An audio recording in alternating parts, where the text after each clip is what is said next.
एक गरीब किसान, बीजेपी के लोगों ने उससे जमीन लिखवा ली, 6 करोड़ का उसको चेक दे दिया और 6 करोड़ का चेक दे करके उससे जमीन लिखवा ली पूरी की पूरी।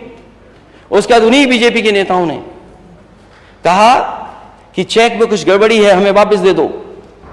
उस गरीब किसान ने भरोसा कर लिया, वो चेक वापस दे दिया, चेक फाड़ करके फेंक दिया।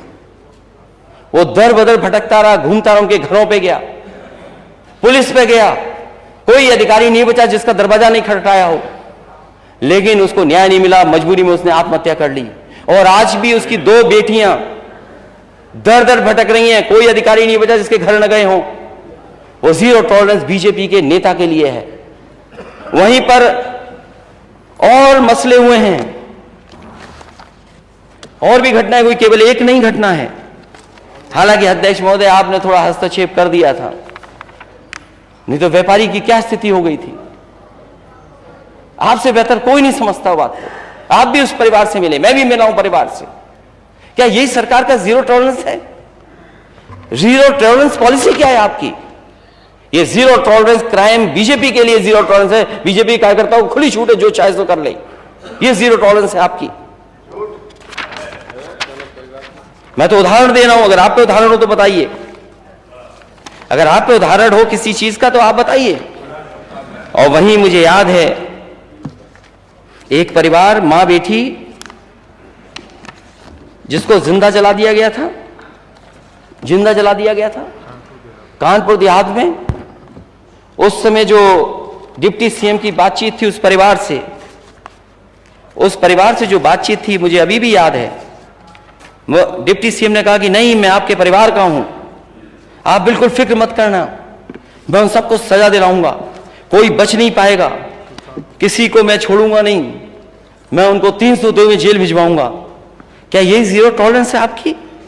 आज भी वो परिवार घूम रहा है, बेटा एक अधिकारी, दूसरा अधिकारी, तीसरा अधिकारी किया जा रहा है। और जीरो टॉलरेंस बीजेपी का नेता है, कार्यकर्ता, इसलिए कोई जीरो टॉलरेंस नहीं है। वहीं सपा के विधायक को झूठा फंसा दिया और केवल वोट के लिए मोहम्मद आजम खान साहब को जेल भेज दिया, उनके परिवार के लोगों को जेल भेज दिया, केवल वोट के लिए। और ये बड़े बड़े प्रोजेक्ट जो बन रहे हैं, अगर कैबिनेट के फैसलों पर उंगली उठेगी, कैबिनेट के फैसले पर अगर ये इस तरह की बातें होंगी, तो नेता सदन ने भी बहुत कुछ किए होंगे काम, उन पे भी वो आंच आएगी, उंगली उन पे भी उठेगी। तो इस तरह की सरकार को काम नहीं करना चाहिए। जब आपका नारा हो सबका साथ सबका विकास, तो किसी के साथ भेदभाव नहीं होना चाहिए। और मैं यही कहता हुआ बात अपनी समाप्त करूंगा अध्यक्ष महोदय, कि अनुपूरक बजट जो लाया गया है, जब मुख्य बजट का ही कोई डायरेक्शन नहीं है, जब मुख्य बजट ही किसी रास्ते पे नहीं जा रहा है, और जो मुख्य बजट ही विजनलेस है, डायरेक्शनलेस है, और ये सरकार हार्टलेस है। और ये बात मैं अध्यक्ष महोदय कह करके खत्म कर रहा हूं अपनी बात। डायल 100 सबसे बेहतरीन व्यवस्था थी, चाहे वो बड़ा अधिकारी हो चाहे छोटा अधिकारी हो पुलिस विभाग का। उससे पूछिए वो कि ये व्यवस्था कैसी थी, वो कहेगा सबसे अच्छी व्यवस्था थी।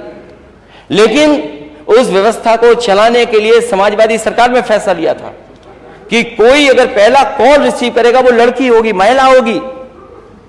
इस सरकार ने उस महिलाओं की नौकरी छीन ली जिन्होंने इतने वर्षों काम किया और लाखों लोगों का दुख दर्द सुना हो। इसलिए मैं कहता हूं इस सरकार हार्टलेस है, इमोशनलेस है सरकार।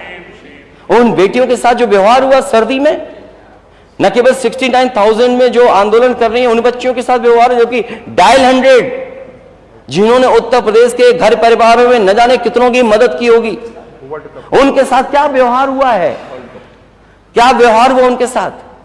उन्हें दिवाली नहीं मनाने दी, सर्दी थी, बरसात हो गई, उन्हें बाथरूम में रुकना पड़ा। ये नारी बंधन है। ये माने सदस्य बैठी हैं बीजेपी की, अगर मैं कोई बात गलत कर रहा हूं द फ्लोर ऑफ हाउस, ये जो महिलाएं सदस्य जाएं उनसे पूछें कि बताओ सरकार ने क्या किया था उनके साथ व्यवहार। क्या उन्हें बाथरूम में नहीं रहना पड़ा? इन्होंने रजाइयां छीन ली, कंबल छीन लिए, वो लाठीचार्ज किया और पीटा गया। कई उसमें प्रेग्नेंट थी और गरीब परिवार की बेटियां हैं, कोई संपन्न घर की परिवार की बेटियां नहीं है।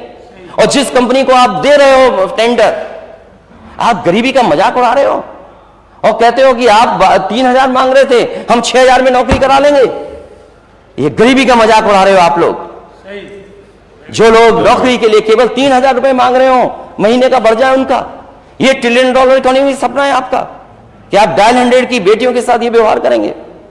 और फिर क्रिकेट की बात मत करो, नेट वाली बात आ जाएगी। धन्यवाद, थैंक यू। इसलिए अध्यक्ष महोदय, थैंक यू। मैं धन्यवाद देता हूं, आपने समय दिया।